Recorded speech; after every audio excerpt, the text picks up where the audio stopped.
everybody, it's me, Anthony Couch, a guitarist on YouTube.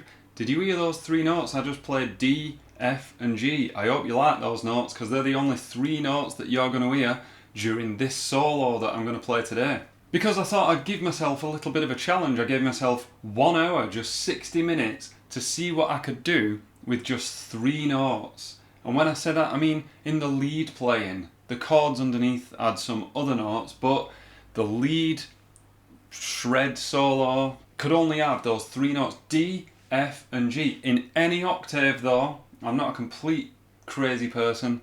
I allowed myself to play anywhere that I wanted to. So you'll hear it in various octaves. But before I get on to that, I want to know from you, down in the comments below, we all love guitar players of all styles, but those slower guitarists who play fewer notes, who is the best? Not the super fast shred stuff, 1,000,000 notes per second stuff. Who's the best at playing slow guitar? Let me know down there. And just before you hear it, just a quick note, what I found about this challenge is it forced me out of a lot of comfort zones. It did two things. It forced me out of the comfort zones in terms of speed. I tried to force a few sweeps and stuff like that using these notes, but it was tricky. But it also forced me out of my comfort zone just for licks in general. I had to really think outside the box. That's the second thing that it made me do. It made me actually have to look at the guitar in a completely different way and in not so linear a way. In fact, there's a lick that you're about to hear that I don't think I would have ever come up with if I didn't give myself this limitation. Anyway, that's enough talking. Stick around after the solo if you want to hear a little bit more information about what I did.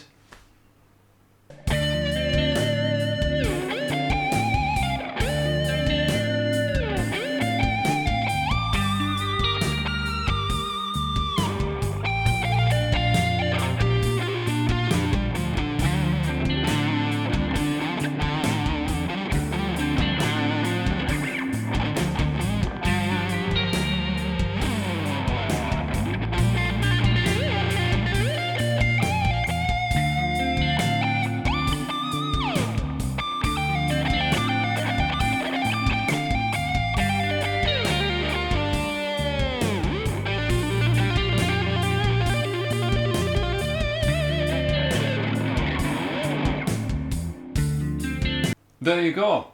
Really weird licks in there. Not my best playing, but that wasn't the point with this one. The entire point with this was to just experiment and to see what can happen. You know, the minor pentatonic scale is only two notes more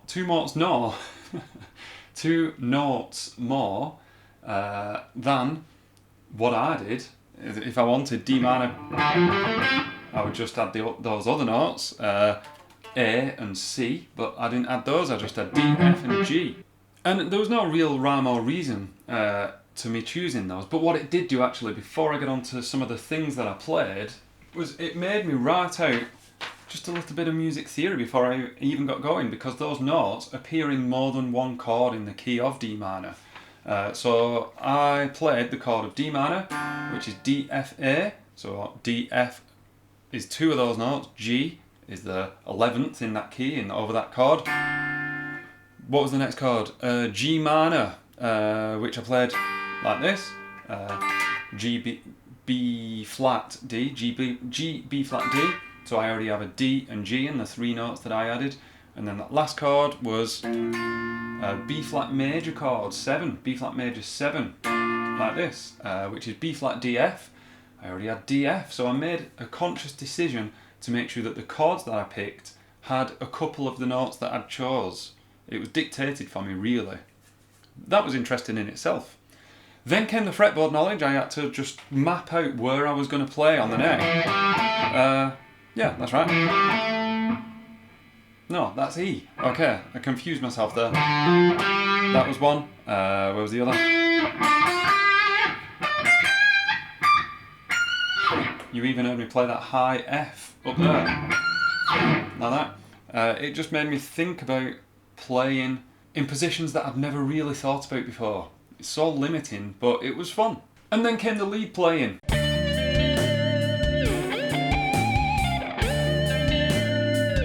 And as soon as I took the security blanket of all that comfort zone stuff, I clung onto this thing for dear life, and that's why when you first heard that, what was going on there was just me going, I've got to create interest with just 3 notes, let's stick some whammy bar in there.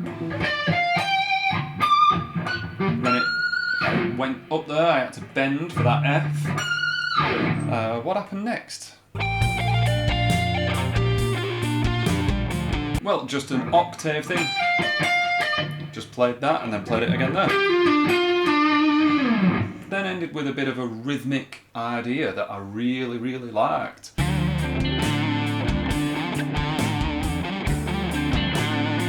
It was simple enough to play, but because I'd limited myself to the notes that I'd limited myself to, I had to think rhythmically, where perhaps maybe in the past I would have just gone blah, blah, blah, blah, which would have been boring.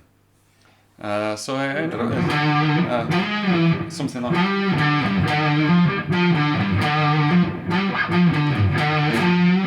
or whatever it was, I can't remember now. But then came this really inventive, for me, by my standards, inventive lick that I'm proud of. And that lick there really forced me to have to hybrid pick, which I never ever do. I don't know if I'll get it note for note, but it was something along the lines of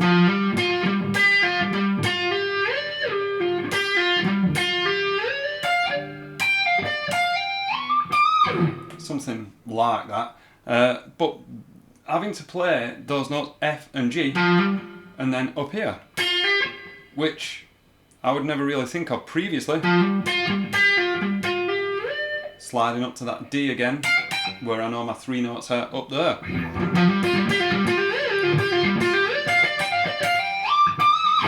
Something like that. Then came some cheap and easy sweep picking.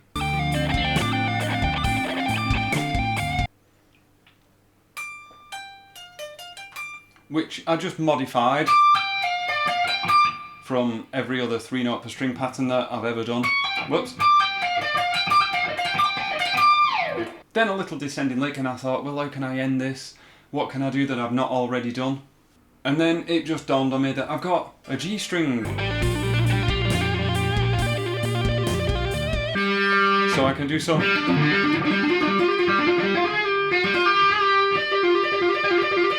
stuff like that on G, F and D. This was a weird one, but I had a lot of fun.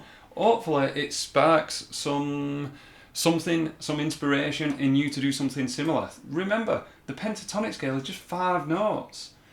Major and minor are only 7, so I just tried 3 to see what I came up with. You don't have to do it for an entire solo, but maybe for half a solo you could think, right, I'm just going to see what happens if I limit myself to just 3 notes. Anyway, I had fun. Hopefully you watched it this far. Give me some suggestions down there for some of those amazing players who are known for playing slower, fewer notes, slower. And I will see you in the next video. Thank you very much for watching. I've been Anthony Couch.